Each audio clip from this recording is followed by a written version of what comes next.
Dzisiaj na moment opuszczamy placówkę sióstr salezjanek, aby kilka przecznic dalej znaleźć się w domu dla dzieci ulicy, dla chłopców ulicy. Salezjanie, którzy tutaj w UAU pracują właśnie z dziećmi ulicy, otworzyli dla nich dom, dali im szansę na nowe życie i zobaczcie dzisiaj właśnie, jak ten dom wygląda, jak ich życie codzienne wygląda, jak ich historia życia się zmieniła tylko dzięki temu, że ktoś dał im odrobinę dobroci, odrobinę miłości.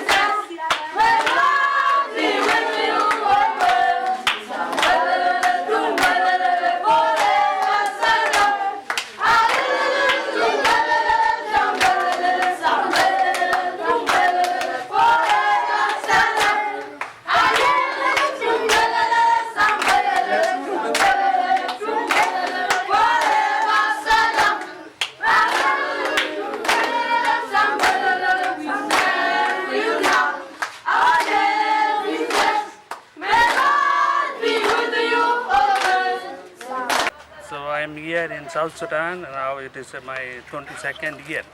22 years I am here, and I look at this work for the street children. It is a privilege, and because it is the original charism of Don Bosco. Don Bosco started the work for the street children, street kids in Turin. No? So now the whole world, throughout the world, Salesians are working for this type of children, street children, and those who are neglected in the society, and those who don't have a house, and all these children, those who are in the town, so Salesians are taking care of them. But here this phenomena started only after independence of this country. In 2012-13 onwards, this phenomena of the street children came. Before it was not there. During the war time, and all the children were taken care of by the family or from their relatives. But after the independence, and the families become complicated, broken families, and many men went to the army, became soldiers, so they abandoned the family. The mothers are not able to take care of the children, and the children also very many, but no care, so not enough food, not enough health care, and more than that one, not enough even special attention to the children. So they run away from home, they come to the street and looking for food and shelter, but they don't mind to sleep in the road or anywhere. So, but they don't want to go home. Given our center here, there are children, now 84 children we have registered from last year onwards, and from there, so when we tell them to go home, and they cry, they don't want to go home. And some they say it is because of no food, but it is not true. And there is something very serious they are not telling. They are not telling, but still we are trying to discover. And some really the family, the problem, broken families, no food, no proper house. So this is because of that they are all coming back.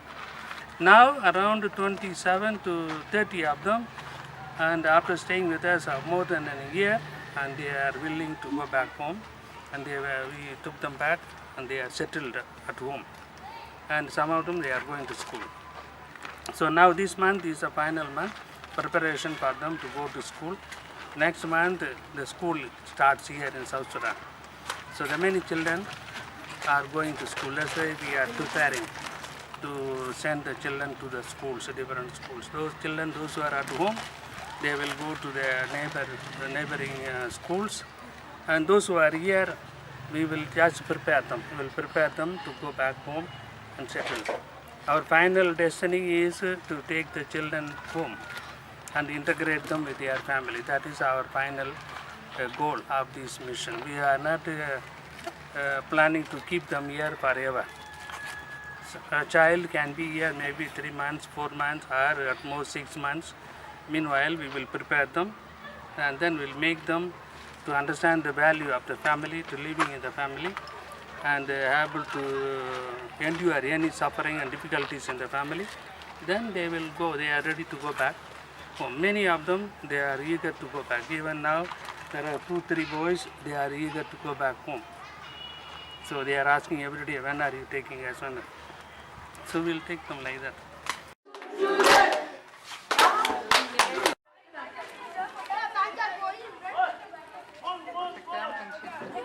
And even here, once 2 weeks ago, one lady, the mother came from long distance. She walked and came with her another son, and they found her son was here. And she came, and then she embraced and cried and carried the boy. The boy was very big, like this boy. And then she carried, all the boys were watching also, and how she was crying and carrying the boy. The boy also cried, and then she took him back home. She took him back home now.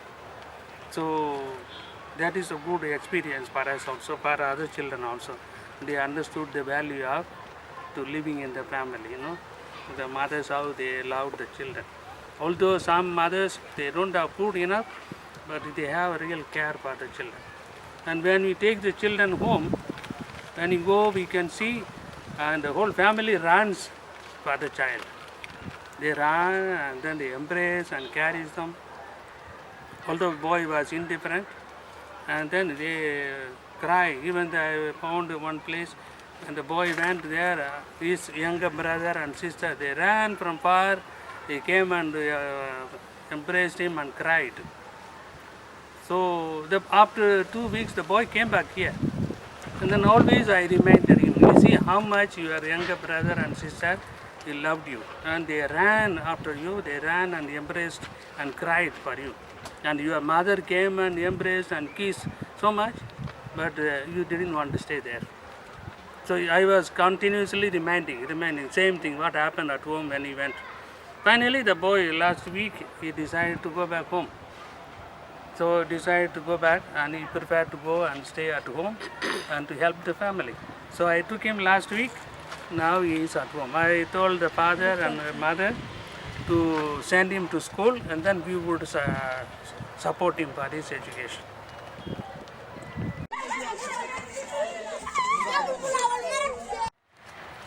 Actually, the boy, every day the program starts at 2 o'clock. 1:45, the children, they come from the street, and then we give them lunch. And after eating, they clean around. Then afterwards, we have 1 hour of sharing. They share their experience and difficulties in the streets. And then we also give instruction, just 1 hour. Afterwards, they will go to the playground and they have a game till 4:30, 4:45. They play games from 3 o'clock onwards. And then 4:30 they come, like today, they come and then they take bath. And at 5:30 they come to the place, the hall, and then they pray rosary. We pray rosary.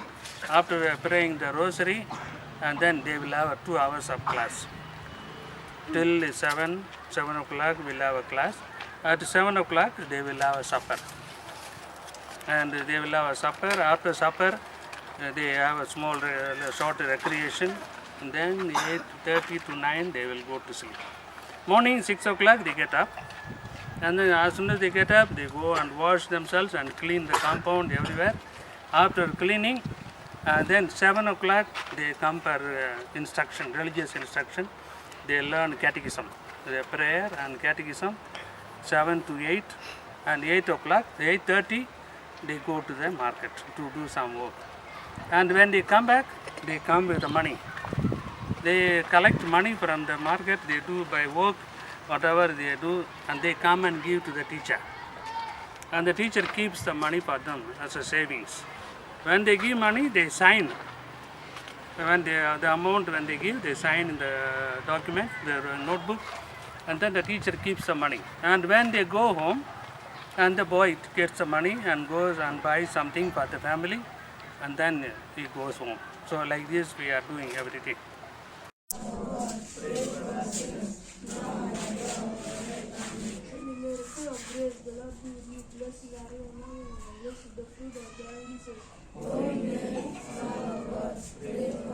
With this type of children is not new for me, because when I was in Nairobi almost 20 years before, I was with the children and I was working for them when I was studying theology. And that time I had a special experience also. The children were very much attached to us that time. And then now those children are completely different in Nairobi, because they were born and brought up and they have grown in the streets. But here in South Sudan, so far that is not a culture here, street culture. But all the children, they have got a family, they stay at home, and their parents are, most of the parents are caring, and only the child doesn't feel to stay at home, and they come back.